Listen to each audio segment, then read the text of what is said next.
번째 세션은 농어촌 개발 이슈에 대한 코이카 중장기 전략 수립 논의입니다. 예, 저희들 그 5대 중점 분야의 농어촌 분야인데요.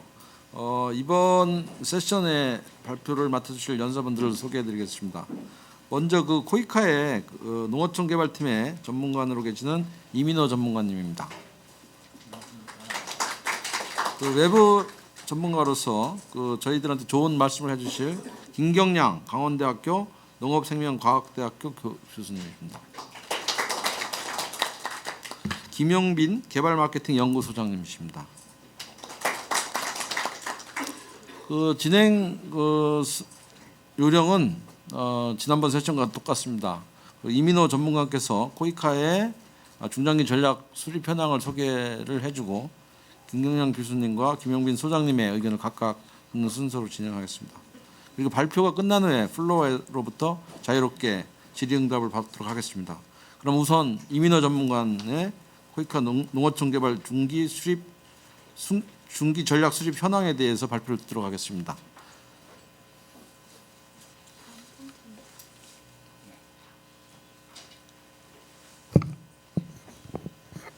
안녕하십니까.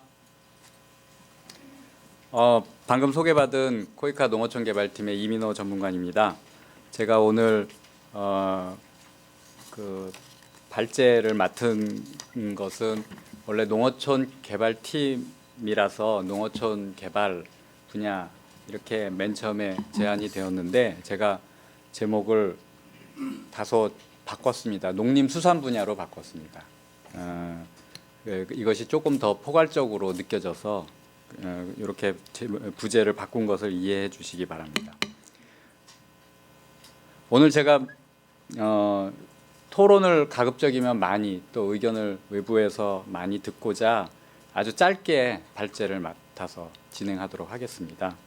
그래서 사업 그동안에 저희 코이카 농어촌 개발팀의 농림수산 분야의 사업 성과와 문제점을 간략하게 짚고 그 농림수산 분야와 관련된 SDG 목표가 어떤 것들이 있으며 그 목표에 따라서 우리 코이카에서는 어떤 전략을 어떻게 수립할 것인지 그 방향들을 저희가 한번 검토해 봤습니다. 그리고 그거에 따라서 중기 사업 기획안을 저희 내부적으로 검토하고 수립한 것을 스케치하듯이 일단 보여드리고 그리고 그런 사업들에 따른 성과 관리를 어떻게 할 것인가에 대한 방안을 간략하게 소개해 드리도록 하겠습니다. 우리 코이카에서 농림수산 분야에서는 여러 가지 사업 큰 꼭지들이 있습니다. 농어촌 인프라 구축, 농업 생산성 향상, 시장 접근성 개선, 소득원 다양화, 농촌 종합 개발 등등으로 구분할 수 있고 이와 같은 각각의 꼭지별로 이런 지원들을 해오고 있습니다. 보시는 바와 같이 농어촌 인프라 구축 사업이 그동안 코이카에서 많이 수행된 것을 알 수 있습니다.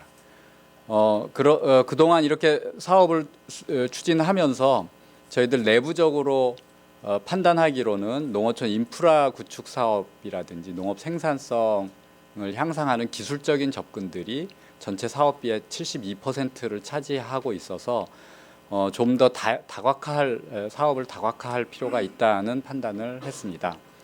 또 하나는 코이카 나름의 사업들을 하고 그거에 따르는 성과들이 상당히 많았음에도 불구하고 그것을 국제사회에 성과를 공유하고 홍보하는 그런 노력들, 애드보커시 전략들이 좀 부족했다.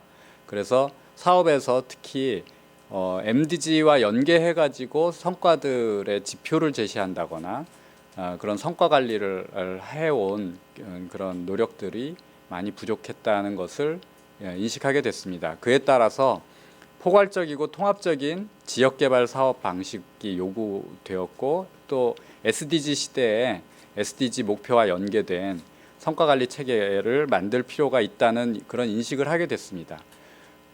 농업과 관련해 가지고 SDG 목표를 간략하게 그냥 짚고 넘어가면 뭐 다들 아시는 바와 같이 1번 목표 빈곤 퇴치는 농업에 대단히 중요한 그런 관련성이 있습니다. 특히 2030년까지 누구나 경제적 자원에 대한 동등한 권리라고 했을 때 이 자원에는 농업과 관련된 여러 자원들이 포함되고 있습니다. 또 가장 핵심이 될 수 있는 농업 관련 SDG 목표는 2번입니다. 기아 해소, 식량 안보, 지속 가능 농업 발전에 해당되는 것으로서 여러 가지 세부적인 주요 달성 목표들이 있습니다. 이런 목표들을 중에서 특히 토지, 생산 자원, 지식, 금융 서비스, 시장 가치 증진 기회 등 농업 외 고용 등 안정적이고 평등한 접근을 통한 소농의 농업 생산성과 소득 2배 증가라는 목표가 있는데, 그동안 우리 코이카에서는 이 소농을 특히 수혜자 그룹으로 타겟팅을 해와서 사업을 해오고 있습니다. 그래서 이런 목표들이 우리 코이카 사업과 긴밀히 연결된다고 할 수 있겠습니다.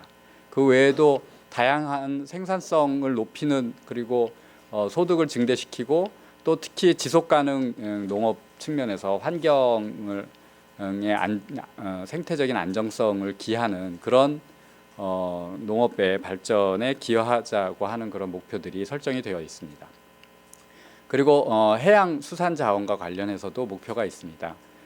이제 해양 수산과 관련해 가지고서는 농업 생산으로 인한 육지 활동이 하나의 꼭지가 될 수 있겠는데요. 그것으로 인해서 초래되는 부영양화나 해양 오염을 저감하자는 것, 이런 이제 오염을 저감하는 측면하고, 또 한편으로는 이제 바다를 이용해서 그 수자원을 보존하고 어업을 강화하는 그런 요소들도 있습니다. 그리고 이제 육상 생태계와 관련해서는 특히 산림 보존이나 숲 관리, 사막화 방지 등이 핵심적으로 제시가 되고 있습니다. 그래서 우리나라는 특히 과거 산림 복구라든지 이런 녹화 사업의 어떤 큰 세계적인 성공적인 경험을 가지고 있기 때문에 이 15번 목표에 있어서도 굉장히 중요한 그런 경험들을 개도국과 공유할 수 있다, 이렇게 생각하고 있고, 특히 최근에는 이제 전 지구적으로 멸종 위기라든지 야생 생물 다양성의 보호, 또 농업 측면에서도 농업 생물 자원의 보존이라는 굉장히 중요한 이슈들이 많이 거론되고 있습니다. 그래서 그런 부분에서 코이카에서 그동안 크게 신경 쓰지 못했던 여러 이슈들을 이제는 좀 다각화하는 측면에서 우리도 검토해 볼 필요가 있다, 이렇게 생각을 하고 있습니다. 그런 측면에서 SDG 목표가 이렇게 이제 설정이 새롭게 국제사회에서 되고 있고 하기 때문에 우리 농림수산 분야 농어촌 개발팀에서도 우리 섹터에 대한 전략을 좀 새롭게 다시 점검해 볼 그런 필요가 있었습니다. 그래서 특히 SDG와 관련해서는 포용성을 강조하고 있고, 그런 측면에서 새마을운동이 SDG의 그런 포용적인 성장을 잘 부합하는 국제개발협력 모델로서 제시가 되었습니다. 그래서 코이카에서는 SDG 달성을 위한 이니셔티브의 하나로서 새마을운동 for Sustainable and Inclusive Development를 발족을 시켰는데, 이것은 이제 기업이라든지 여러 파트너들이 포용적으로 참여할 수 있도록 하고, 그리고 개도국 주민들의 소득 증대를 위해서 사용할 수 있는 다양한 자원들을 활용을 하고, 특히 적정 기술이나 지속 가능한 영농 기술들, 이런 것들의 활용들도 저희들이 적극적으로 도입을 해서 실제로는 아프리카면 아프리카에 적합한, 또 중남이면 중남미에 적합한 그런 새마을운동을 추진하자. 그러기 위해서는 그 지역의 전문가들, 지역의 전문기관들, 국제적인 주요 기관들과 잘 파트너십을 하는 것이 중요하다는 그런 생각을 하고 있습니다.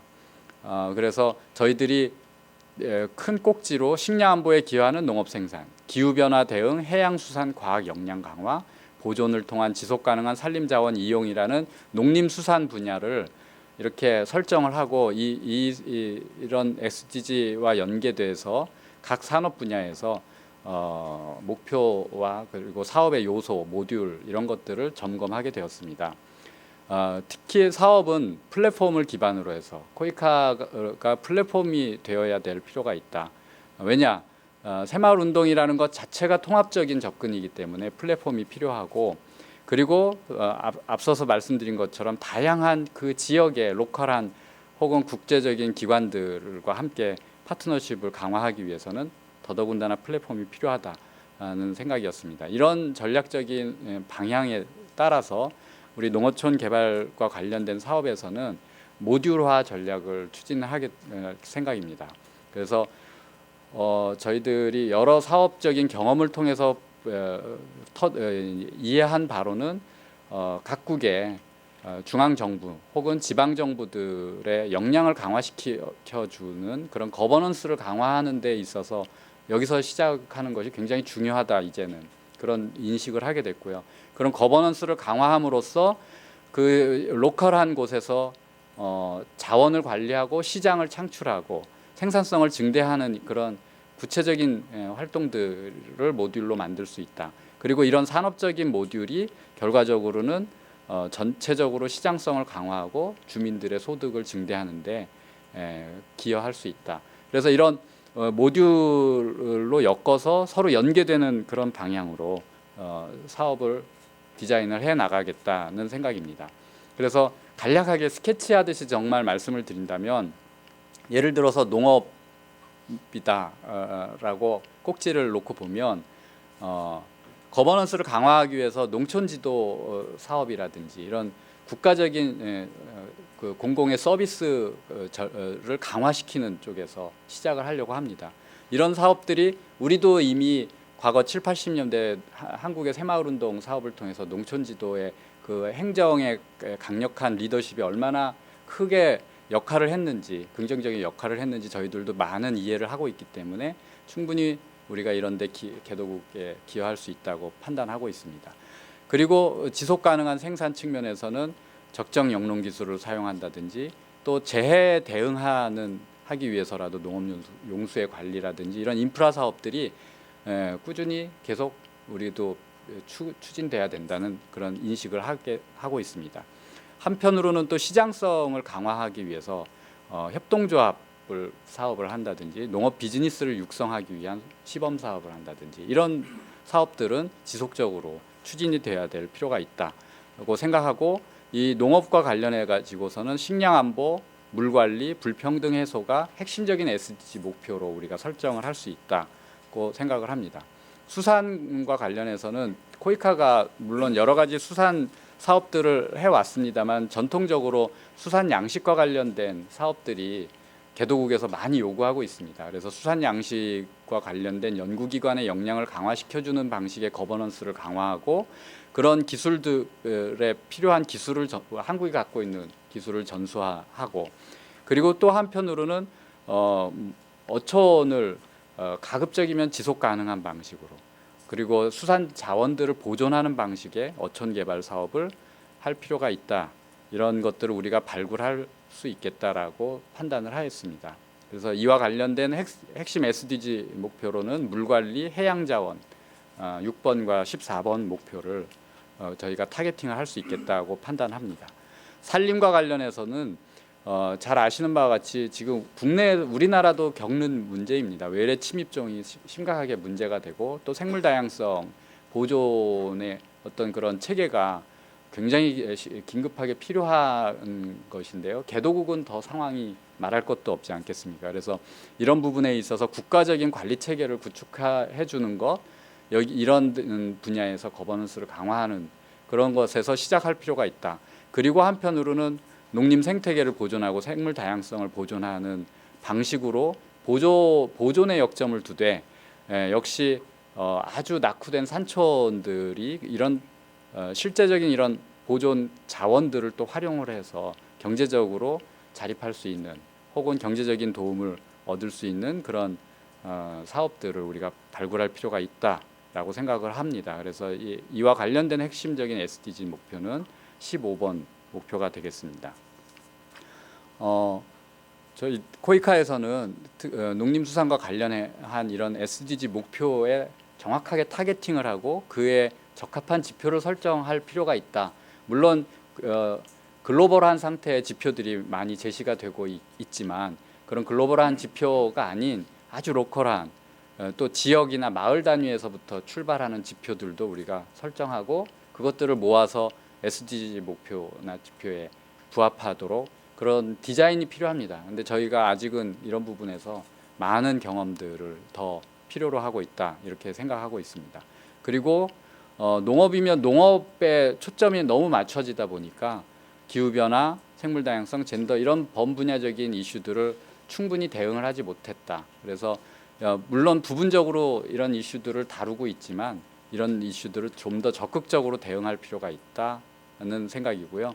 앞서서도 말씀드렸지만 소농 중심의 수혜자 타겟 그룹은 코이카가 농어촌 개발과 관련된 사업을 하는 데 있어서 가장 핵심이 되고 앞으로도 계속 초점을 맞춰서 나가야 될 방향이 아닌가 이렇게 생각하고 있습니다.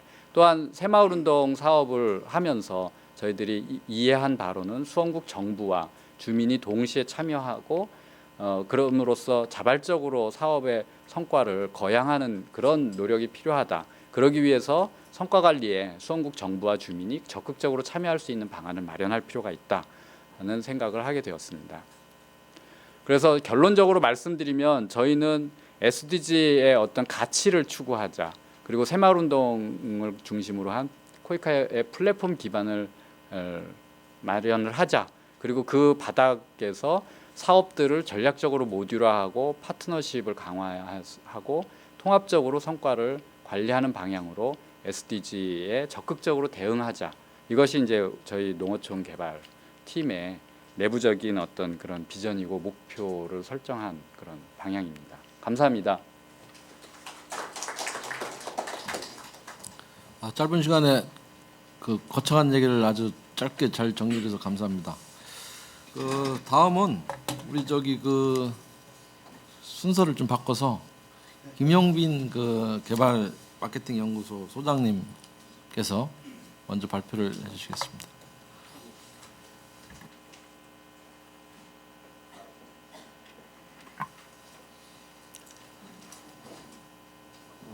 인사부터 드려야 되는데 저는 개발협력 분야에 마케팅 컨셉을 도입하자라고 주장을 하고 있는 개발 마케팅 연구소장 김용빈입니다.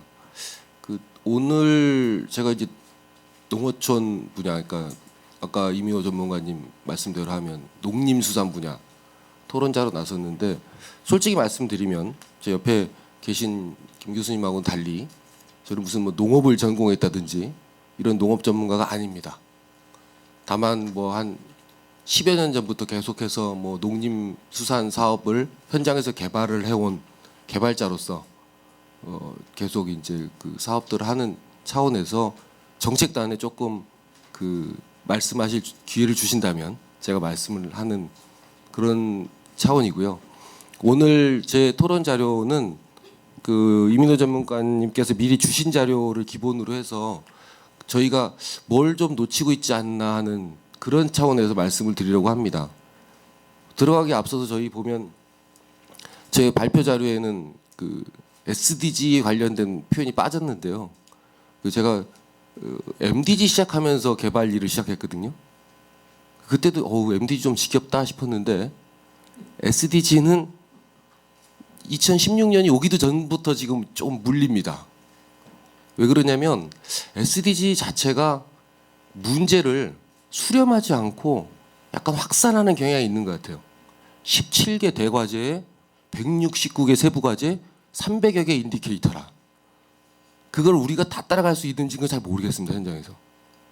그 얼마나 앞으로 또 많은 실무자들이 각 사업마다 이게 뭐하고 매칭되는지를 일일이 적어가면서 일할 거를 생각하면 좀 불쌍하기도 하고 혹시 또 그 일이 저한테 떨어지지 않을까 그런 두려움도 있습니다.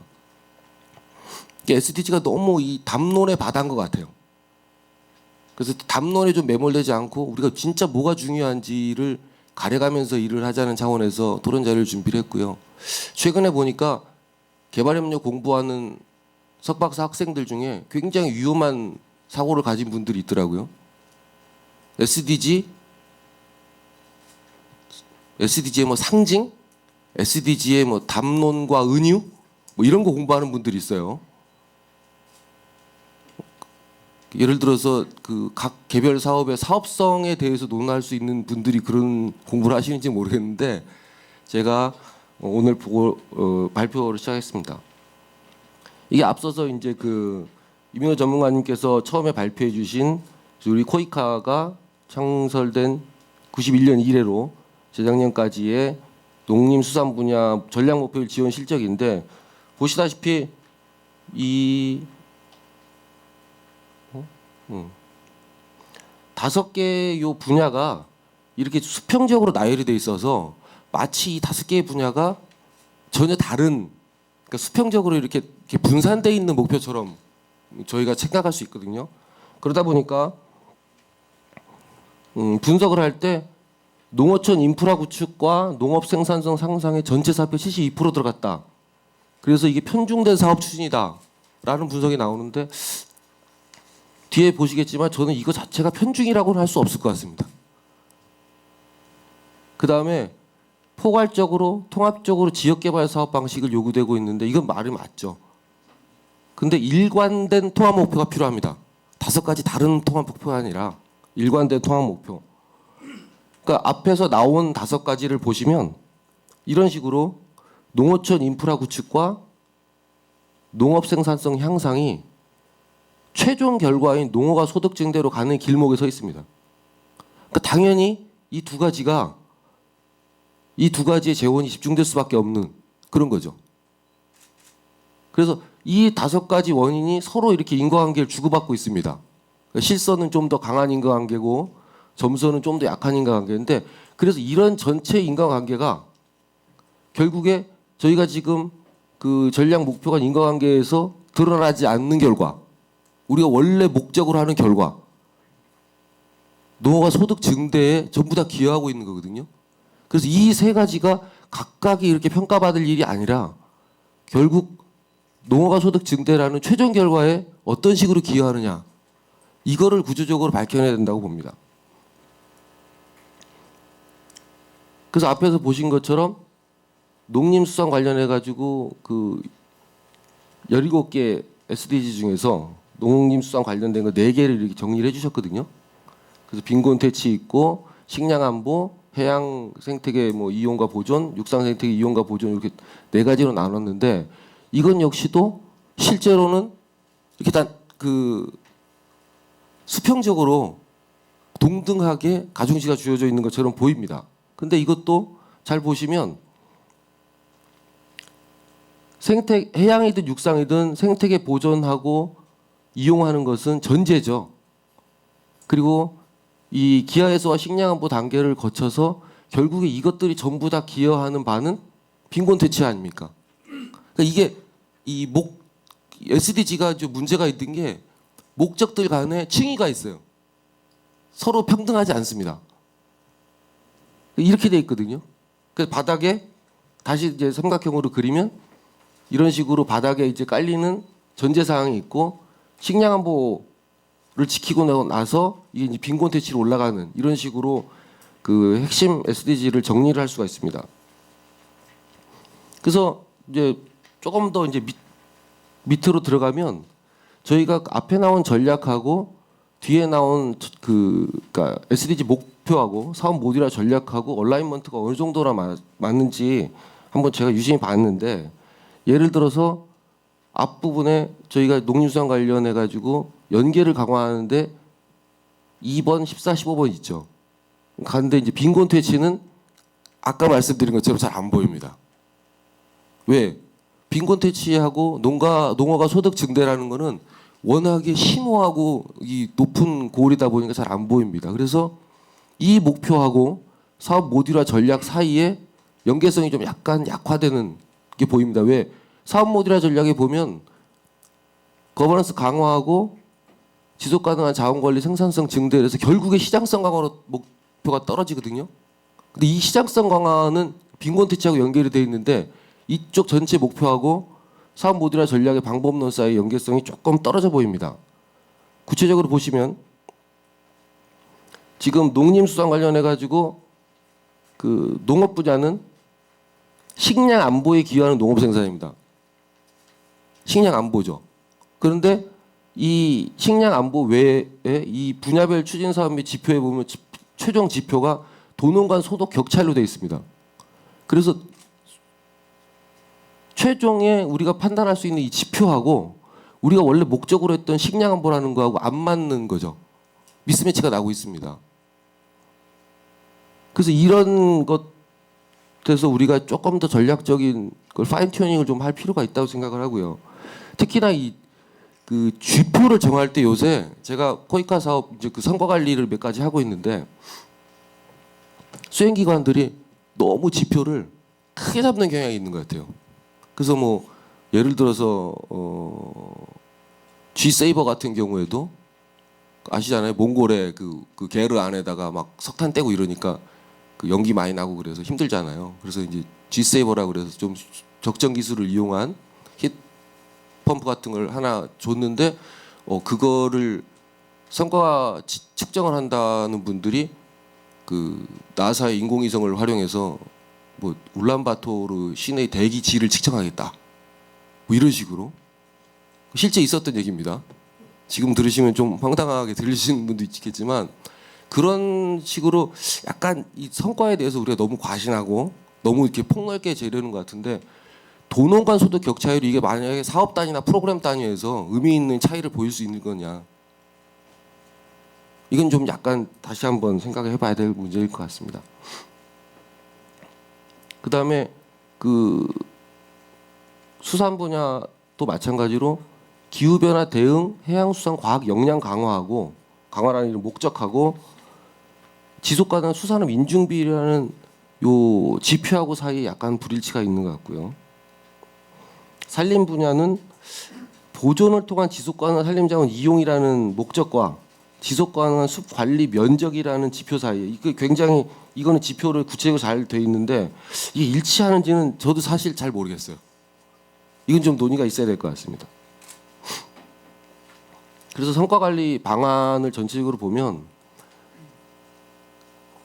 그 농림수산에 관련된 SDG 주요 목표에 사업 목표하고 지표를 부합하게 설정해야 되는데 일관성이 좀 유지가 돼야 되겠다. 그 다음에 그 지금 농림수산 분야가 원래 그 분야가 가지는 목적 적응 그 집중하기보다 기후 변화, 생물 다양성, 젠더, 뭐 범분야 이슈 적극 대응한다 그러는데 저는 이게 분야 농림수산부 핵심 목표에서 어긋나지 않는 범위에 국한해서만 했으면 좋겠습니다. 그리고 소농 중심의 수혜자 타겟 그룹에 적합한 사업 요소 기획 역시 굉장히 좋은 의도인데 이게 딱 잘못하면 사업 자체가 그 고립되는 사업 단위로서 고립되는 그런 사업이 되지 않도록 시스템적 접근 방식은 계속 유지를 해야 되겠다는 생각이고요. 수원국 정부하고 주민을 참여시켜서 모니터링하고 그 성과 관리를 하는 것도 중요한 이슈인데 현장에서 보면 현지에 있는 주민들과 정부 관료들과의 그 사업 모니터링이 주로 만족도를 조사하는 주관적인 만족도를 조사하는 데서 그치지 않았으면 좋겠고요. 제가 이제 요새 이거 그 여기저기서 뭐 반론을 감수해 가면서까지 항상 강조하고 있는데요. 저희 지금 코이카 5대 분야 중에서 그 앞서 했었던 공공행정하고 과학기술 분야를 빼면 결국에 남는 게 제일 중요한 이제 두 컬럼이 보건과 교육 그리고 이제 저희 그 농림수산 분야인데 실제로 우리가 빈곤을 어떻게 바라보느냐, 그러니까 개발협력의 주적인 때려잡을 이 빈곤을 어떻게 바라보느냐의 차이인데 이렇게들 많이 생각을 해왔던 것 같습니다. 그래서 보건, 소득, 교육이 향상이 되면 삶의 질이 나아진다. 이게 이제 그 UNDP가 만든 인간개발지수의 철학인 것 같아요. 그 인간개발지수 보면은 보건은 몇 년을 살 것인가, 그죠? 교육은 학교 몇 년 다녔나, 소득은 1인당 지의 나이. 그래서 3분의 1씩 가중치를 넣어서 합쳐가지고 합성지표를 만들어서 그게 인간개발지수라고 그러잖아요. 이렇게 생각을 한다는 거죠. 근데 다른 이제 저 그 경험적으로도 그렇고 그다음에 연구 결과로도 보면 요새는 이런 것 같습니다. 결국에 소득이 모든 걸 결정한다는 거죠. 제가 주로 다니는 아프리카에서 어떤 친구가 꼬마가 아픈데 병원을 못 가면 문제죠. 우리 병원을 져주려고 그럽니다. 그리고 누나가 학교를 못 가면 학교를 져주려고 그럽니다. 근데 이 두 가지 현상의 공통적인 원인은 하나밖에 없거든요. 걔네 아버지가 실업자입니다. 그리고 걔네 아버지가 농사가 잘 안 돼요. 소득이 없습니다. 무슨 얘기냐면 소득이 보건이나 교육을 통해 삶의 질에 영향을 미칩니다. 삶의 질이 좋아져야 보건이 좋아지고 삶의 질이 좋아져야 교육이 좋아지는 거죠. 그래서 이런 인과관계를 감안을 하면 결론적으로 지금 코이카가 가지고 있는 5대 부자 중에 직접적으로 소득의 연관성이 가장 높은 분야는 농림수산 분야입니다. 그리고 개도국의 산업 구성을 볼 때, 구성비를 볼 때 가장 중요한 게 농림수산 분야입니다. 그러니까 농림수산 분야가 소득에 집중하는 모습을 좀 보여줘야 된다고 생각을 합니다. 그리고 지금 SDG 목표가 17개가 주르륵 나열이 돼 있는데 그 목표 안에 저희 농림수산 분야 안에서만이라도 전략적인 층위가 혼동되는 것을 좀 막아야 되겠다. 그래서 농어가의 소득을 향상하는 분야와 그것을 지원하는 분야로 나눠서 하층부를 이루는 것과 최종적으로 우리가 지향해야 될 목표점 구분을 잘해야 되겠다 생각이고요. 마지막으로 목표하고 성과지표가는 연계성이 좀 계속 연결이 돼야 되겠다. 목표하고 성과지표가 얼라이먼트가 잘 안 되면 좀 어렵지 않겠습니까? 그래서 제 결론이 이 정도로 마치겠습니다. 감사합니다. 우리 김영빈 선생님 수고하셨습니다. 우리 김경량 교수님, 원래 그 필드에서나 뭐 학계에서나 이 농촌 개발 분야에서 전문가신데 전문가 아카데미아를 대표해서 나온 것 같은데 자격이 있는지 모르겠습니다. 오늘 개발협력 29번째인데 처음 와가지고 어리벙벙합니다. 이런 줄 모르고 PPT도 준비 못했고 내일 모레 또 다시 캄보디아 들어가야 되는데 마음이 급합니다. 그 이민호 전문가님께서 해주신 그걸 읽어봤습니다. 집에서 쭉 읽어보면서 이거 조금 전에 우리 김영빈 소장님 말씀하셨지만 5년 동안 진행된 이 SDG 논란이 이제 농업농촌 분야까지 이제 왔는데 이거를 어떻게 코이카가 잘 비벼가지고 앞으로 15년 동안 써먹을 건가? 이걸 오늘 전략 이걸 한번 포럼에서 따져보자. 뭐 이러면서 그 학계 대표로 저를 부르신 것 같은데 잘못 부른 것 같습니다. 저는 그렇게 전문성을 이 ODA 쪽에 SDG를 연구한 적도 없고 다만 제가 한 20년 동안 농촌개발, 한국에서 농촌개발을 하면서 우리 마을들이 변하는 거, 왜 안 변하고 왜 변하고 국가가 뭘 해야 되고 이런 것을 경험하다가 이제 ODA 시작하면서 한 10년째 저도 전 세계를 돌아다니고 있습니다. 그러면서 느꼈던 거에서 오늘 그 이민호 전문가님께서 주셨던 목차에는 전체적으로 동일합니다. 그리고 전체적인 구성에 대해서도 동의하고 그리고 김영빈 소장님께서 학계에서 나오신 분보다 더 예리하게 지적을 하셨고 일부는 동의하고 일부는 동의를 안 합니다. 저도. 근데 그건 다음에 기회가 있으리라 보고 오늘 첫날이니까 제가 그 전체적으로 보완을 하는 입장에서 저는 준비를 못했습니다. PPT라. 그러니까 이해를 해주시고요. 그 순서대로 따라가면서 얘기를 좀 하겠습니다.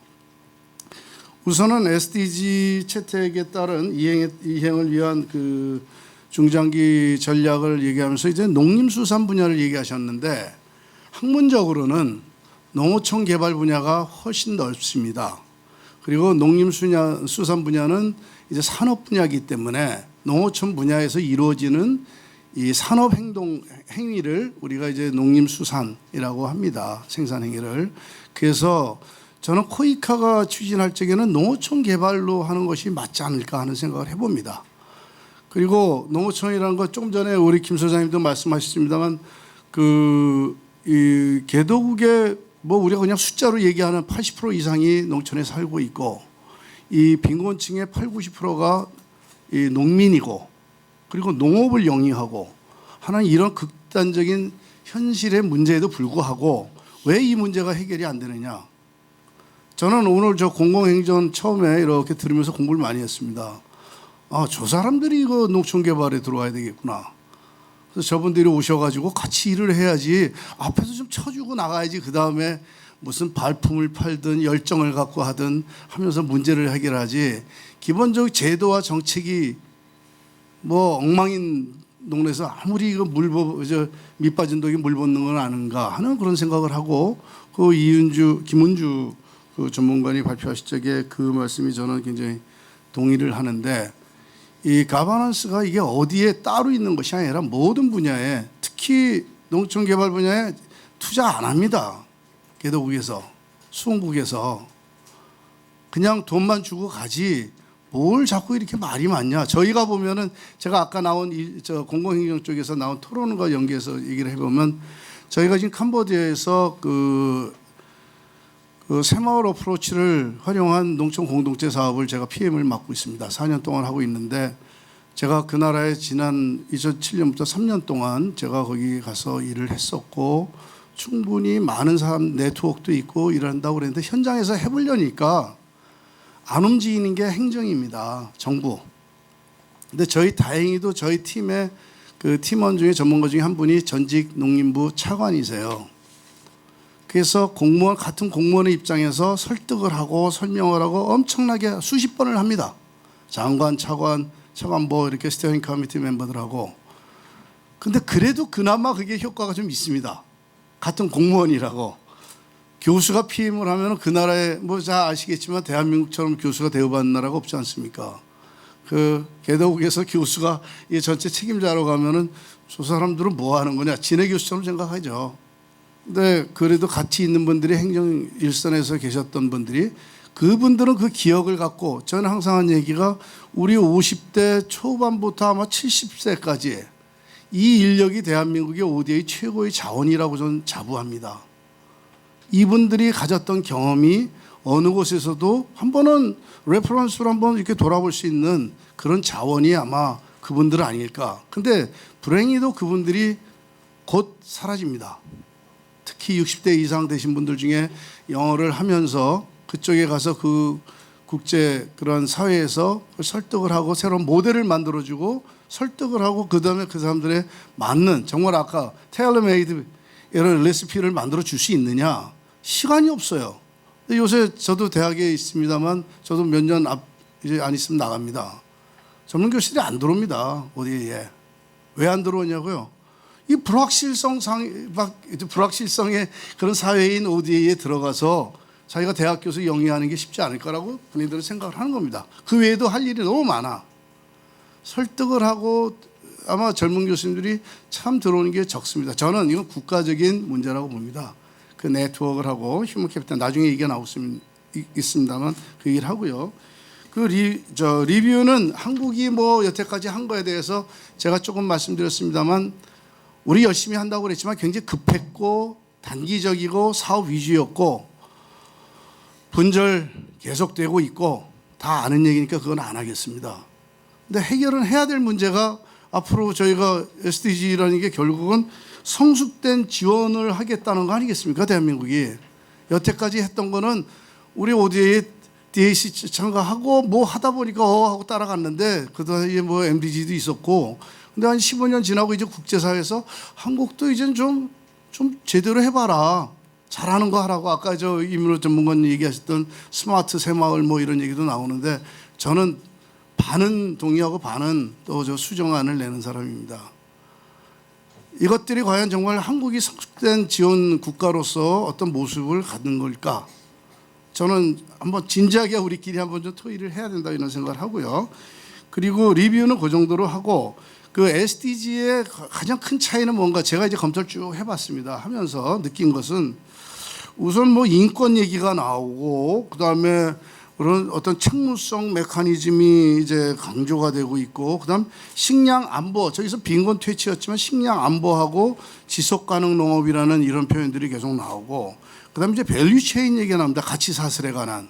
여러분 아시는지 모르지만 농가가 생산을 해가지고서는 자기한테 돌아온 소득은 소비자에 가는 동안에 20-30%밖에 안 됩니다. 그러면 거기서 나머지 7, 80%에서 얼마만큼 농가에게 돌려줄 수 있느냐? 대한민국도 아직 해결 못하고 있습니다. 우리 협동조합이 이 고리를 하고 있습니다만 뭐 농민들이 왜 나서겠습니까?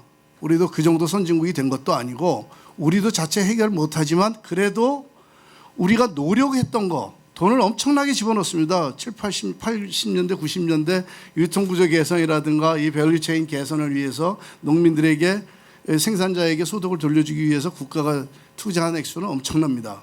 그럼에도 불구하고 절반의 성공은 거뒀다라고 저희는 자위를 하고 있습니다. 예를 들어서 그 다음에 여기 SDG에 또 들어오는 것이 이 그 밸류체인에서 감모율입니다.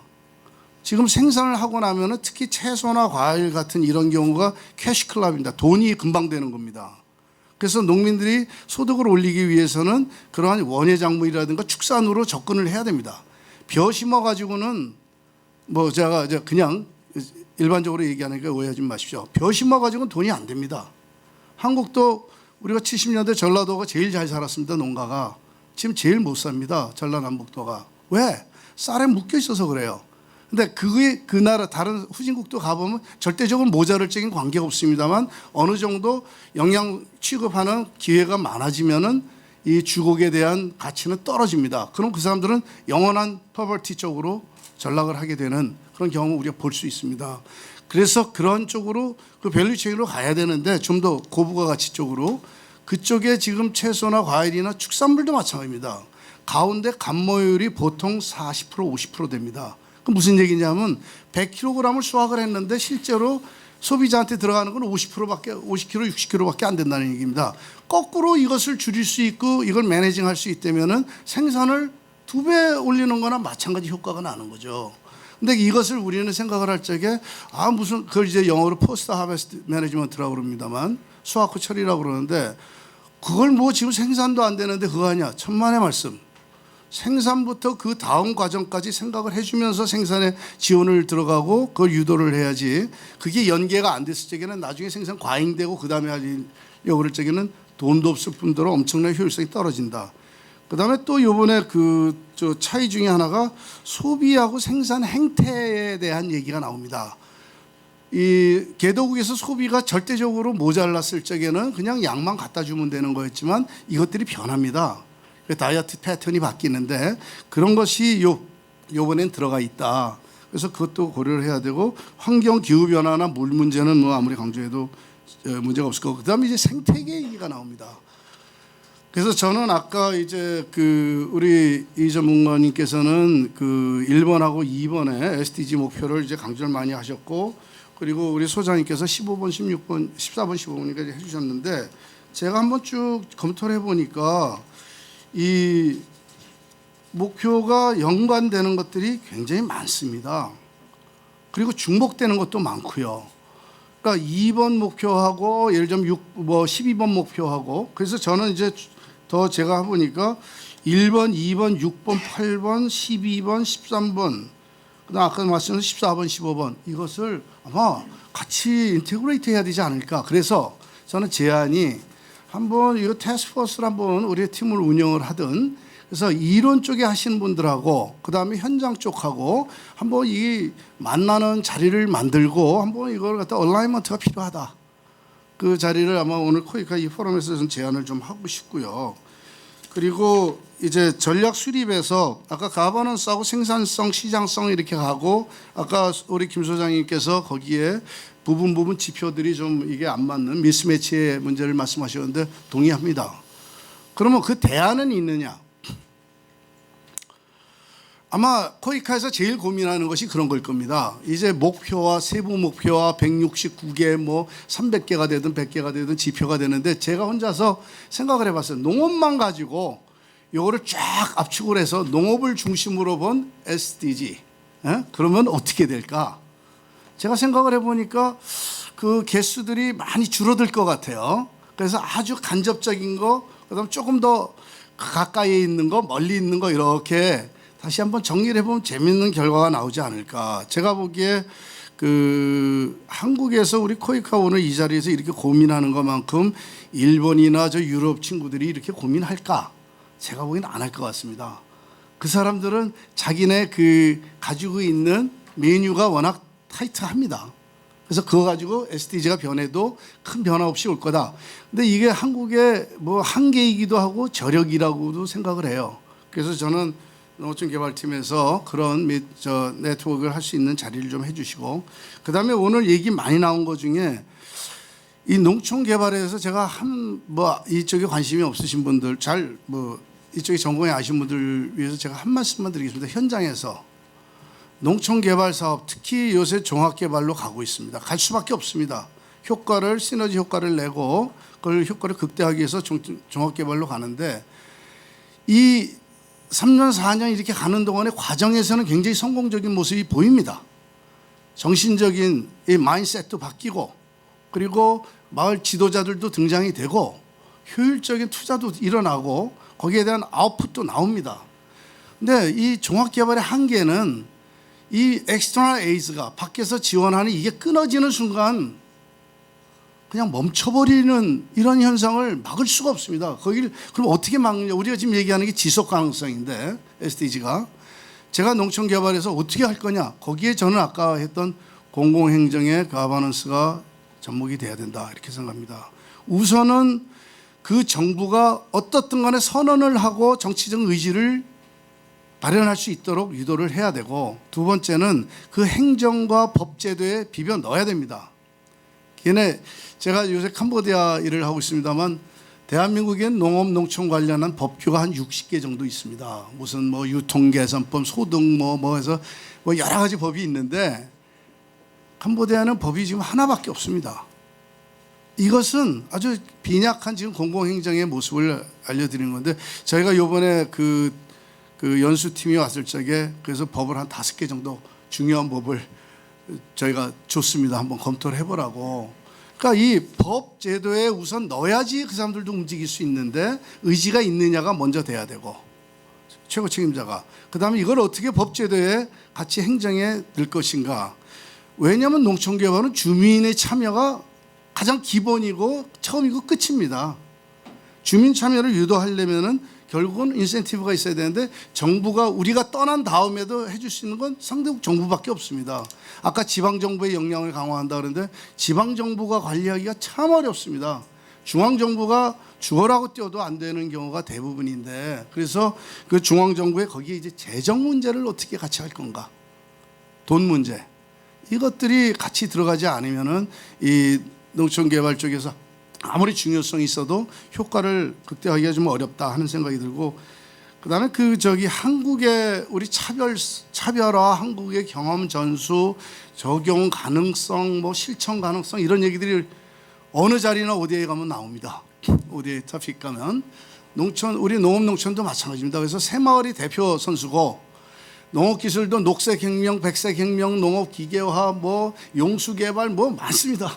저도 한 10가지 정도를 나중에 보고서에 제가 그 모듈 만드신다니까 한 10개 정도의 가능성에 대한 걸 제가 의견을 담아서 나중에 보고서에 드리겠습니다만, 이 문제를 기계적으로, 물리적으로 확 풀려고 그러지 말고, 아까 소장님 말씀하신 게 굉장히 공간적인 개념, 이렇게 서로가 연계하는 그 모습이 굉장히 필요하다 하는 생각이 듭니다. 이것을 해결할 수 있는 방법은 결국은 브레인스토밍밖에 없습니다. 같이 스테이크홀더들 또는 이렇게 전문가들 모여서 토론하면서 하나하나씩 결론을 내야지, 있는 답을 가려다 우리 SDG 물린다는 게 왜 그렇습니까? 다 외국어 번역해서 그래요.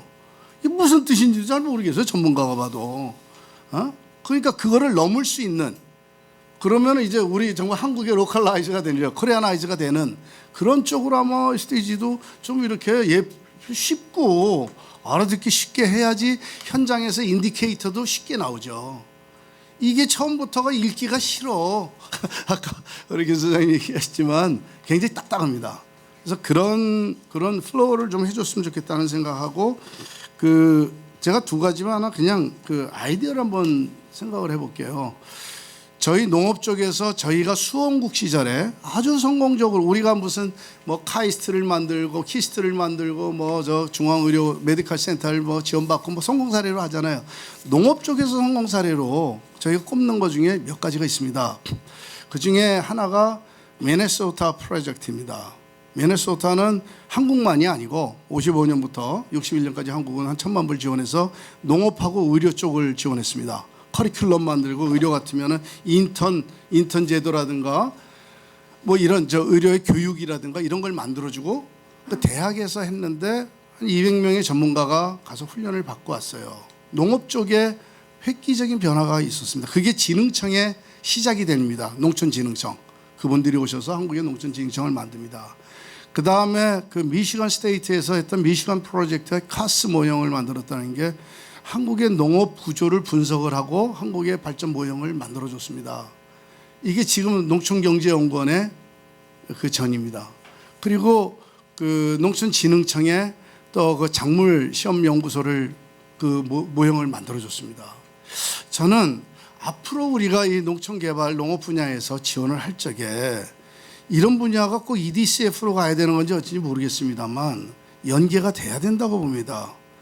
이런 것들이 결국은 서스테이너빌리티를 보장할 수 있는 사람이 있어야지 하죠. 그리고 정부에 이거를 설득을 할 수 있고 그 정부가 필요하려 할 적에 갈 수 있는 엑스포트를 같이 길러줘야지 이것이 우리가 하는 사업이 꼭 농업이라고 가서 농촌에 가서 1.25달러를 뭐 1.9달러가 되고 뭐 그것도 중요하지만 기본적으로 큰 프레임을 우리가 좀 만들어줘야 되겠다는 생각을 하고 또 하나는 정말 마지막으로 그 지금 이미 우리가 한 20년 넘게 코이카 사업을 진행하면서 우리 ODA 사업을 진행하면서 이미 후진국들 중에 우리 파트너들이 있습니다. 조금 있으면 경쟁자가 될 파트너들이 많습니다. 이분들이 현장에서 저희한테 그런 얘기를 합니다. 우리 네이버링 컨트리에 우리가 이 기술을 연결해 주면 안 되겠나. 예를 들어서 저희가 2009년, 10년, 이제 3년 동안 그 베트남의 그 하노이 농가대학하고 저희가 그 씨감자 생산 종자 시스템을 구축을 해줬습니다. 거기 이제 오리온이라는 회사가 우리가 있었고, 근데 저건 그 베트남 분들은 참 흡수력도 빠르고 자존심도 강하고 그러더니 저희한테 딱 하는 얘기가 캄보디아하고 라오스에 이 종자 시스템 우리가 연결하는데 남남협력을 할 테니까 코이카에서 돈을 내면 안 되겠냐. 근데 저는 이제는 이 얘기가 나올 때가 이제는 진행이 되는 것도 제가 알고 있습니다. 좀 더 구체적으로 그럼 우리가 할 일 그리고 어떻게 쉐어를 할 건가 그런 문제도 이제 접근할 필요성이 있지 않나 하는 생각을 해봅니다. 한번 검토해 보시고 억셉터블 한번 하시고 여기까지입니다. 감사합니다.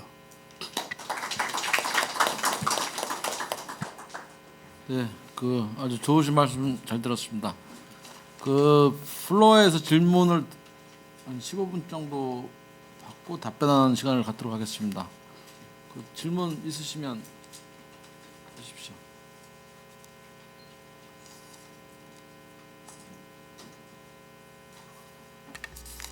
그 전문가님 발표 중에 안녕하십니까. 저는 본인- 건국대학교 글로벌 농업개발협력센터 임장희 실장입니다.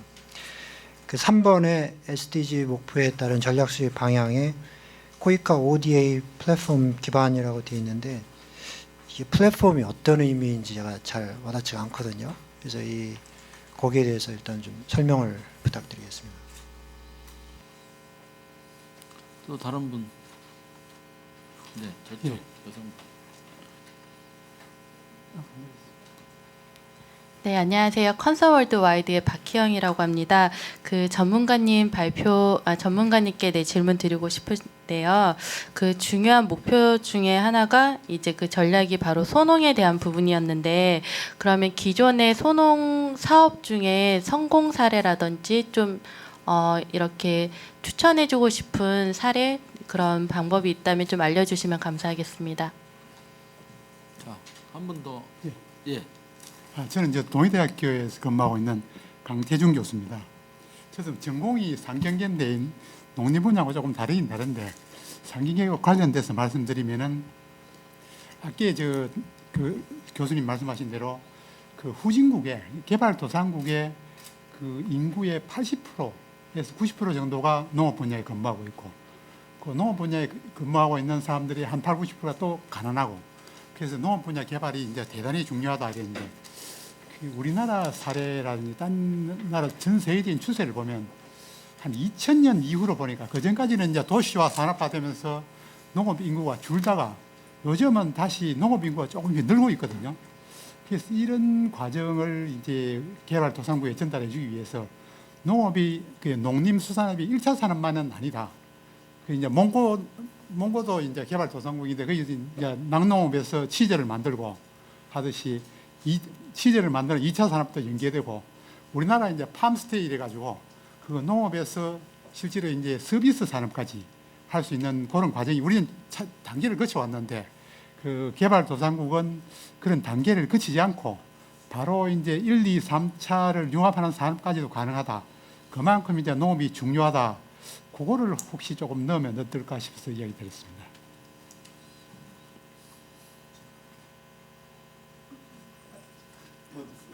자, 우리 우선 세 분 질문에 대해서 답변 드리겠는데요. 동의대 우리 강태준 교수님에 대해 질의에 대해서는 우리 김경양 교수님께서 답변 좀 해주시고요. 그다음에 코이카 플랫폼, ODA 플랫폼에 대해서 전문가님이 좀 답변해 주시고, 소농 성공 사례에 대해서는 우리 김경양 교수님께서 해주시면 좋을 것 같습니다. 저는 이제 학교에서 국제농업 개발론이라는 과목을 만들어 가지고 강의를 한 지 한 6, 7년 됐습니다. 그리고 또 남북농업 개발론이라는 강의도 합니다. 좀 이제 나갈 때 돼가지고 이상한 짓을 많이 하고 있는데 저는 아마 지금 시점이 그런 시점이 아닌가. 그래서 우리 교수님들이 협조를 해줘서 그렇게 강의를 진행하고 있는데 선생님 말씀하신 거에 대해서 그냥 제가 현장에서 경험한 거하고 이제 이론적으로 우리 한 거하고 말씀을 드리겠습니다. 아까 말씀드렸죠. 1차, 2차, 3차 산업을 공유해서 6차 산업 또는 그래서 소득을 극대화하고 하는 문제는 이론적으로는 맞습니다. 다만 이제 저는 거기를 좀 이 스테이지를 잘게 잘라놔야 된다고 봅니다. 나라마다. 아까 지금 몽골 말씀하셨는데 몽골 같은 경우에 그 나라는 지금 몽골에서 특이한 상황이니까 몽골 얘기를 드리기가 좀 그러네. 그냥 일반 저 아시아 쪽에 답작 지역에 쌀 농사 하는 지역들 보면은 지금 제일 필요한 게 이 컬렉팅하고 선별하고 건조하고 저장하는 시설입니다. 나중에 2차 뒤로 가면서 2차 산업이죠. 유통 쪽 넘어가니까 유통 가공에. 그래야지 이제 저 마지막에 가서 가공도 하고 관광도 하고 이렇게 해서 가는데 그 스테이지를 나라마다 다르니까 그거를 일률적으로 6차 산업이 맞다 틀리다기보다는 그 나라에 맞는 레시피를 만들어야 되지 않겠냐 하는 게 이제 제 개인 생각이고요.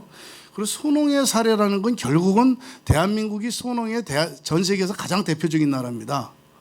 한국이. 우리는 모르고 있는지 모르지만 한국이 농업 구조를 탈피하려고 엄청난 돈을 버는데 50년 동안에 1헥타에서 1.5헥타 됐습니다. 그러니까 면적을 늘리는 건 안 됩니다. 이제는. 그러면 이제 그러니까 사용하는 매니지먼트하는 그런 규모를 늘리는 거지 작업을 하는 스케일을 늘리는 거지 소유권을 바꾸는 거는 대한민국에서 힘듭니다. 후진국에서 이 개도국에서는 지금 가장 큰 문제가 농업 분야에서 특히 토지와 관련돼서 제일 큰 문제가 프로퍼티 라이츠입니다. 재산권입니다. 소유권. 수많은 국가들이 아마 절반 이상의 우리 수원 국가들이 소유권이 불분명합니다. 그리고 옛날 식민 문화가 그냥 주어지면서 그냥 떡떡 떠나주는 그렇게 나눠 먹게 해가지고 아마 상위 한 2, 3%가 아마 7, 80%가 갖고 있는 나라가 많습니다. 그러니까 이런 나라에서 소농들이 살 수 있는 길은 결국은 우리가 이론적으로는 협동조합이라든가 생산자 조직을 통해서 카운터밸링 파워를 높이는 겁니다. 시장에서 교섭력을 높이는 이런 건데 나라마다 문화가 다릅니다. 우리가 예를 들어서 조직화를 우리 농촌개발 이 프로젝트의 가장 큰 것 중에 역량 강화와 조직화가 들어가 있습니다. 조직화를 하려고 해서 가보면 다 조직화를 해놨습니다. 워터 유저스 어소시에이션 무슨 물 기계 조합들을 다 만들었어요. 카우뱅크 다 만들어놨는데 왜 안 도는가? 시장이 준비가 안 돼 있고요. 이 조직들이 가서 대응할. 지금은 자기 자급하기 바쁜 나라가 대부분이다 보니까 우리가 조직화를 한다는 것은 그 사람들 시장이 형성됐을 적에 그 효력을 나타내는데, 그래서 이것도 단계별로 하나하나씩 보았으면 좋겠다. 저희가 이제 르완다에서 그 협동조합을 한번 해봤습니다. 근데 잘해요. 잘하는데 저희가 떠나고 1년은 가더라고요. 2년 가니까 안 해요.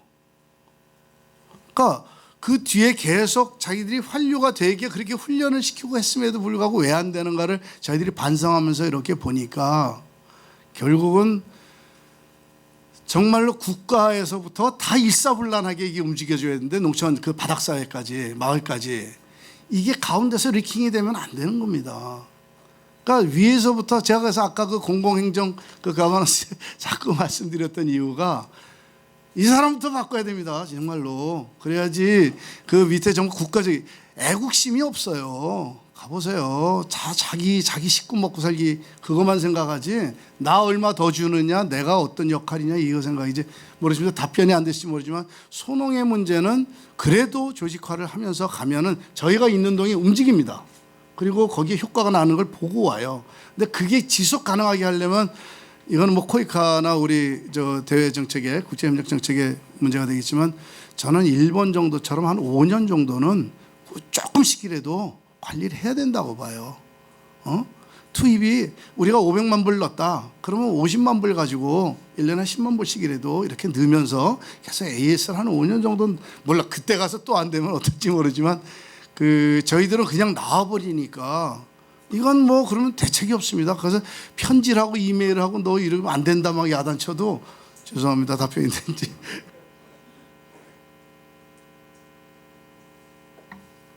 네, 그 코이카 ODA 플랫폼의 의미에 대해서 질문을 하셨는데, 거기에 답을 하는 측면에서 제 경험을 한번 말씀을 드리겠습니다. 저는 작년 11월까지 농촌진흥청에 이제 농업연구사로 17년 재직을 하다가 이제 퇴직을 하고, 조기 퇴직이죠. 하고서 이제 코이카의 전문관으로 이제 계약직으로 왔습니다. 그런데 이제 제가 그 농촌진흥청의 연구사로 있으면서 국제 협력과 관련된 사업을 기획해 볼 수 있는 어떤 그런 계기가 많이 있었습니다. 그때 어떤 사업을 기획을 했었냐면, UN 기구가 참여를 하고 전 세계에 18개 다양한 국제기관들이 참여를 하고, 그다음에 이제 그 중에 이제 민간 대기업이 하나 참여를 하고, 그리고 한국의 농촌진흥청이 1년에 1억씩 3년 동안 3억을 대면 총 펀드가 한 그 당시에 제 기억으로 한 20억 정도가 모여서 이제 농업과 관련된 이제 개도국을 위한 이제 그런 사업을 할 수 있게 되었습니다. 그래서 이제 사업 기획이 잘 돼서 추진을 하는데 중간 중간에 이제 담당자들로부터 덜커덕 걸려서 결과적으로는 추진이 안 됐습니다. 근데 그 추진이 안 된 이유, 가장 핵심적인 이유가 뭐였냐면, 그 20개 가까운 그런 아주 유수한 국제적인 기관들이 참여하는 좋은 사업이었음에도 불구하고, 더더군다나 그거를 농진청이 돈을 아주 소액이지만 대면 농진청이 주관하고 농진청이 리더십을 발휘하는 그런 사업으로 판을 깔아주겠다는 그런 상황이었는데도 불구하고, 대기업이 딱 하나 참여해서 대기업이 펀드를 댄다는 것 때문에 할 수가 없다. 국가기관이 기업이 참여하는 어떤 활동에 국가기관이 이렇게 돈을 대고 하는 것에 대해서 상당히 우려스러워서 추진을 못하겠다고 해서 추진이 안 됐습니다. 그래서 제가 이제 이 사례를 말씀드리는 얘기는, 플랫폼이라는 것이 사실은 그런 거거든요. 저희들이 어떤 구체적인 목표가 있고 실행을 하고자 하는 파트너들이, 다양한 이해관계자나 파트너들이 있을 때 이들이 정말로 자유로운 의사소통 하에서 투명하게, 그리고 참여해서 아주 멋진 사업들을 할 수 있는 판을 만들어주는 것인데, 그럴 때 누구는 되고 누구는 안 되고 하기 시작하면 굉장히 사업들을 영위하기가 어렵죠. 그래서 우리 코이카에서는 민간 기업이든 아니면 국가기관이든 뭐 UN 기구든 혹은 뭐 국제적인 혹은 로컬 NGO든 누가 됐든 우리와 뜻을 같이 하고 같은 방향에서 목표 지향적으로 참여를 한다면 투명하게 같이 일을 할 수 있다는 그런 의미에서의 플랫폼입니다. 그래서 사실은 굉장히 저는 코이카가 이 플랫폼의 어떤 꿈만 우리가 고이 간직하고 잘 만들어 나간다면 세계 ODA 시장, ODA 산업에서 코이카가 충분히 리더십을 발휘할 수 있지 않겠느냐. 적은 돈 가지고서도 할 수 있지 않느냐. 그리고 많은 한국의 그 전문가들이나 중요한 기관들이 즐겁게 참여할 수 있는 판이 되지 않을까 이렇게 생각하고 있습니다. 그 코이카 플랫폼에 대해서 제가 추가해서 설명을 좀 드리겠습니다. 저희가 그 중장기 전략을 그 세우면서 코이카의 그 기본 개념을 바꾼 건데요. 뭐 여러분 여기 계신 분들은 다 잘 아시지만 이제 SDG 시대를 그 맞이해서 그동안의 전통적인 도너 일방적인 이거는 끝났다는 얘기입니다. 우리 세션이 끝났는데 한 5분만 더 할게요. 이 플레이어들이 많이 다 바뀌었다, 다양해졌다 하는 건 다 아시잖아요. 뭐 이머징 도너도 있고 전통적인 공유국 외 이머징 도너도 있고 또 아까 얘기하신 삼각협력을 통한 개도국 간의 참여 방식도 있고 그다음에 민간 기업, 그다음에 민간 자선단체, NGO, 학계 뭐 쭉 다 모든 플레이어들이 다양한 방식, 새로운 접근 방식에 의해서 원조를 다시 얘기하기 시작하고 있고요. 그다음에 이제는 원조가 모든 게 아니다. 원조는 개발을 위한 촉매제에 불과하다. 뭐 이런 개념으로 바뀌었어요, 그죠? 그래서 이제 다양한 플레이어와 원조의 그 환경, 아키텍처가 다 바뀌어 나가면서 저희들 코이카의 기능도 바뀌어야 되지 않겠느냐 하고 자각을 한 거죠. 그래서 이제 그 전에 쉽게 얘기하면 그 전에는 그 코이카가 그 백넘버 10번을 달고 여러 그 뭐 농촌공사, 수자원공사, 뭐 강원대학교 뭐 이런 사람 이런 우리 그다음에 또 NGO를 대표하는 월드비전 뭐 이런 분들을 이런 선수를 같이 이제 뽑아서 같이 축구를 한 거예요. 그러면서 뭐 내가 코치 할게, 뭐 내가 뭐 구단주 할게, 뭐 이런 걸 하면서 같이 가서 이제 같이 이제 경기를 하는 플레이어였다고 하면 그래서 여러분들의 우리에 있는 도메스틱 파트너들과 함께 손을 잡고 개도국에 가서 개도국의 공공기관, 개도국의 공무원, 개도국의 아카데미아, 개도국의 민간 기업들을 이렇게 민간 부분을 도와줬다 그러면 이게 과거의 시스템이었다면 이 그 플랫폼은요 이 축구 협회가 되는 겁니다. 그래서 이제 속에서 우수한 이 속에서 K리그를 만들어서 K리그나 뭐 프리미어 리그를 만들어서 여기에 모든 그 플레이어들이 올 수 있게끔 그런 장을 만들고 준비를 하고 스케줄을 짜고 그 선수단들이 와서 좋은 경기를 하게 하고 또 이 결과에 대해서 중계를 하고 그래서 이런 부분을 전체 다 생태계 전체가 살아가게끔 하는 그런 속에서 구단주 역할을 하겠다는 게 플랫폼의 역할이고 쉽게 설명을 드리자면 그래서 이제 가장 그 플랫폼의 중요한 기능은 첫 번째가 이제 속에서 knowledge sharing입니다.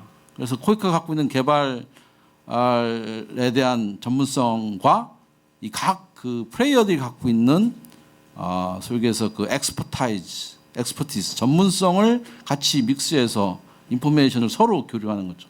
그 전에 보면 이제 코이카가 뭐 기관한테 주거나 기관이 또 코이카에 주거나 이런 일방의 그 인포메이션 쉐어링이 아니라 나리지와 인포메이션을 같이 상호 쉐어링하는 거고요. 두 번째는 중요한 게 리소스 쉐어링입니다. 그래서 지금은 이제 그 이번에 SDG 전에 SDG에도 포함이 됐습니다만은 가장 중요한 게 이 목표가 많이 늘어난 만큼 돈이 필요하잖아요. 어떻게 how? 네?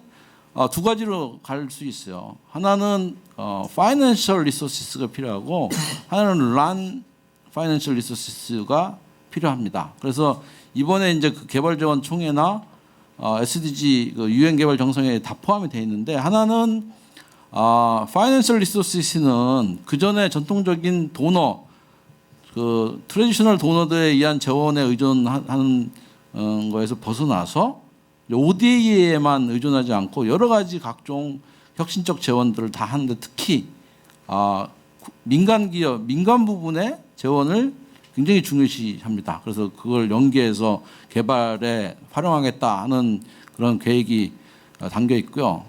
두 번째 제일 중요한 게 개도국의 도메스틱 리소시스를 동원할 수 있게끔 이렇게 그 권고도 하고 있고 그 부분에서 캐퍼시티 빌딩도 해주는 그런 부분이 있고요. 그다음에 이제 그 비재원적인 측면에서 보면 제일 강조하는 게 과학기술의 응용 있죠.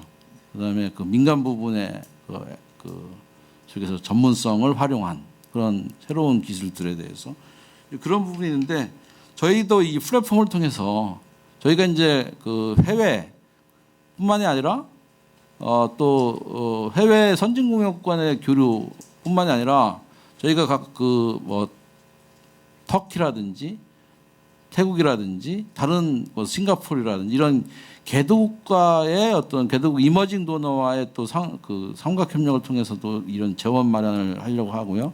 그다음에 코이카가 전통적으로 이제 저희들만 했었는데 국제 분담금을 그 담당하고 있는 유엔 기구들하고도 협업을 하고 또 경계선을 좀 허물어서 그 대한민국의 그 가장 고질인 유무상 프레그 분절화도 좀 극복을 해서 유상과 무상을 활용을 하는 것뿐만이 아니라 월드뱅크나 ADB 등 그 국제 개발 금융하고도 협업을 하는 그런 그 물꼬를 트는 그런 제도라고 보시면 되고 그다음에 저희들이 최근에 코이카에서 엄청나게 많은 민간 기업 내지는 민간 부분과 파트너십 사업을 하고 있습니다. 그래서 이 부분은 앞으로 계속 코이카가 늘려갈 부분인데 이제 그런 부분도 결국은 리소스 쉐어링의 일부로 보시면 되고요. 그다음에 세 번째 제일 중요한 게 프로젝트 인게이지먼트입니다. 그래서 저희가 이런 파트너들과의 협업 내지는 같이 하는 일들을 많이 늘려갈 텐데 특히 이 원조에 대한 정보와 통계 그다음에 여러분들이 이제 각자 대학이라든지 민간 단체라든지 민간 기업에서도 코이카의 조달 정보와 조달 시스템을 같이 어떻게 활용해서 하는 그런 제도를 만드는 게 저희들의 이제 최종 목표입니다. 그래서 최근에 이제 저희들이 어떤 일방의 어떤 공모 방식 조달 방식보다도 공모라든지 아니면 서로 이렇게 같이 협업하는 방식을 추진하고 있습니다. 그 설명이 좀 추가가 되는지 모르겠습니다. 자, 저희가 시간이 버스를 지금 저희가 태청하시는 버스도 예정이 돼 있고요. 저희가 제한된 시간이 5시까지로 돼 있어서 오늘 제29회 개발협력 포럼 첫째 날 일정을 마쳤으면 합니다. 내일은 저희가 기술 환경 에너지 분야와 그다음에 범분야 환경으로 해서 제 둘째 날 세션을 하도록 하겠습니다. 장시간 참여해 주신 여러분께 감사드리고요. 저희 코이카에서는 제가 인사말을 통해서도 말씀드렸다시피 지금 이 SDG는 어떻게 보면 외교부나 환경부의 일만이 아닙니다. 원래 SDG라는 용어는 여러분 잘 아시다시피 2012년에 리우 플러스 20 회의에서 환경에 관한 정상회의의 슬로건이었어요. 그러다가 이제 이게 SDG 포스트 2015 아젠다 세팅하는 과정에서 이것저것 얘기를 하다가 결국은 SDG를 2030년까지의 개발 목표의 이름으로 이렇게 브랜드로 정했는데 우리나라에서는 아직까지 이게 주도가 환경부의 아젠다로 생각을 하고 있고요. 또 한면에서는 이 개발의 문제이기 때문에 이거는 외교부의 문제다라고 생각을 해요. 실적으로 이 SDG는 옛날처럼 이렇게 그냥 개발이나 환경의 문제가 아니라 범정부적인 타스크입니다. 그래서 이 부분은 이 개발 과제 중에는 국내에서 해야 될 일이 더 많은 것 같아요. 국내 현안들을 정책적으로 접근을 하고 공동 노력을 하고 그걸 매년 모니터링을 해야 되고요. 보고를 해야 됩니다. 2030년까지 국내에서 이루어진 이행 실적들도 점검을 해서 내야 되고요. 그런데 저희 코이카에서는 일단 전체는 다 저희가 못하더라도 개도국의 문제, 코이카 특히 코이카에서 해결해야 될 그 SDG 그 고울과 타겟을 빨리 좀 공부를 하고 또 그 부분에 대해서 어떻게 대한민국 정부나 저희 코이카가 어떻게 대응할 것인지에 대해서 지금 진지하게 고민 중에 있습니다. 아무쪼록 저희 코이카의 이러한 노력과 또 이런 추진에 대해서 좀 많은 관심과 지원을 부탁드리고요. 오늘은 이쯤에서 저희 포럼을 마칠까 합니다. 참석해 주셔서 감사합니다. 제가 죄송한데 잠깐 한 말씀만 혹시 드려도 괜찮으시겠습니까? 여기. 예. 이게 전략인데 이게 SDG 전략이 따로 있고 또 포괄적인 전략이 따로 있나요? 그렇죠. 왜냐하면 저희는 코이카잖아요. 코이카의 자체 중장기 발전 계획이 있습니다. 네. 그래서 저희가 이제 핵심 코어 밸류도 있고요. 또 4대 중점 추진 방향도 있고 또 4개의 골도 있고 그 골마다 4개의 디렉션과 골마다 3개의 중점 추진 지표를 갖고 있습니다. 그래서 그걸 세팅을 했는데 그 중에 그 4개를 디렉션을 설명드리자면 일단은 저희는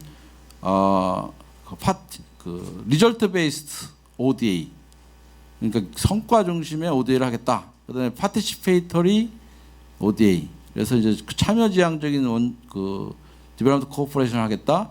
그다음에 세 번째가 이노베이티브 디벨롭먼트 코퍼레이션 이렇게 해서 혁신적인 원조를 하겠다. 그다음에 스마트 매니지먼트에서 스마트 경영을 하겠다. 이렇게 4가지 디렉션을 갖고 그 밑에 3개씩의 과제가 있어요. 과제가 목표 과제가 있는데 그 중에서 이제 리절트 베이스드 디벨롭먼트 코퍼레이션이 주로 거기에 1, 2번의 과제가 SDG를 지속적으로 지원하겠다는 게 하나가 있고요.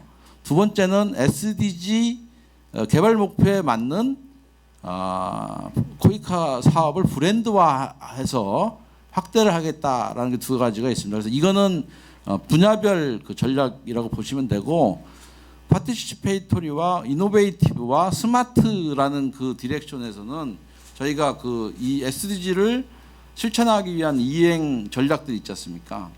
예를 들었으면 아까 말씀드린 민간 자원을 최대한 확대한다, 뭐 이런 과학기술을 이용한다, 이런 것 등등에 대해서는 이 2번째, 3번째 디렉션에서 하고 있습니다. 그래서 저희들이 기존의 이 코이카에 세워져 있는 중장기 전략과 SDG를 지금 이제 얼라이먼트하는 과정에 있다고 보시면 되고요.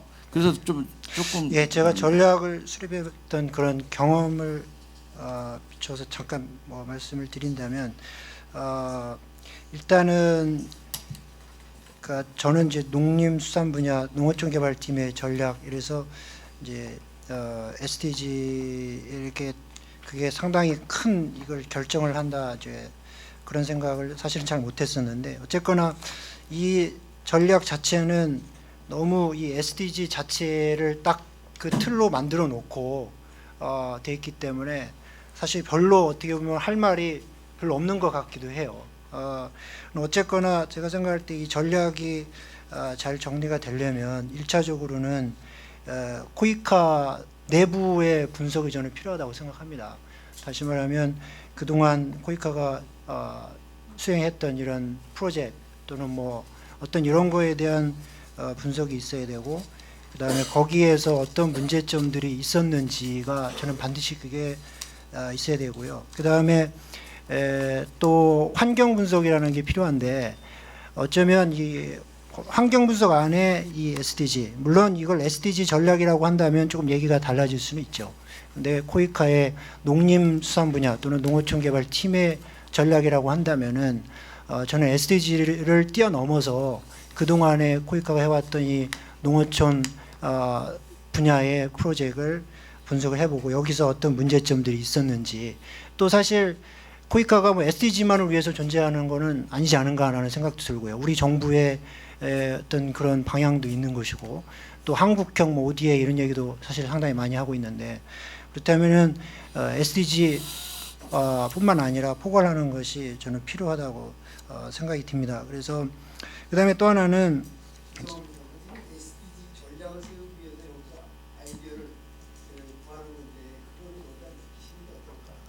예, 알겠습니다.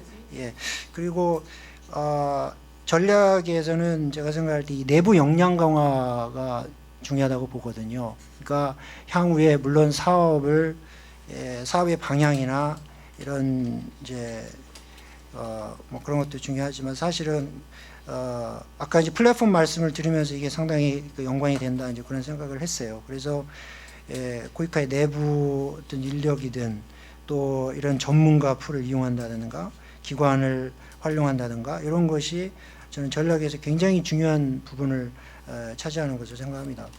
그다음에 가치사슬인데 사실 가치사슬이 그 경영에서 나왔잖아요. 경영 전략에서 나온 말인데 뭐 경영에서 얘기하는 것처럼 뭐 물류부터 뭐 이런 게 다 적용이 되는 게 사실은 아니고, 농업에서는 뭐 생산 전과 생산 후와 이제 그렇게 되고, 김경양 교수님 말씀하신 대로 이제 수확 후 관리가 사실은 굉장히 중요한 부분이 된 것 같아요. 그래서 이 수확 후 관리에 대해서 어떻게 접목을 시키고 또 뭐 그런 어떤 논의라든가 그런 게 필요할 것 같습니다. 그다음에 조금 더 좋은 의견요.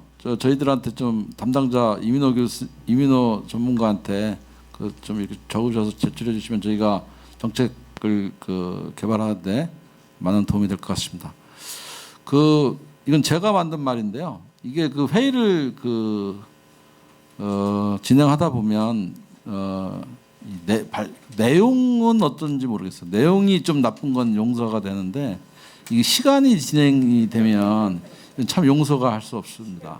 죄송합니다. 네, 그래서 오늘 총 이 모더레이터가 여러분들 시간을 한 15분 정도 각자 뺏은 거 보면 엄청난 시간을 관리를 잘못한 것 같습니다. 일단 사과드리고요. 오늘 하여튼 감사드립니다. 내일 다시 뵙도록 하겠습니다.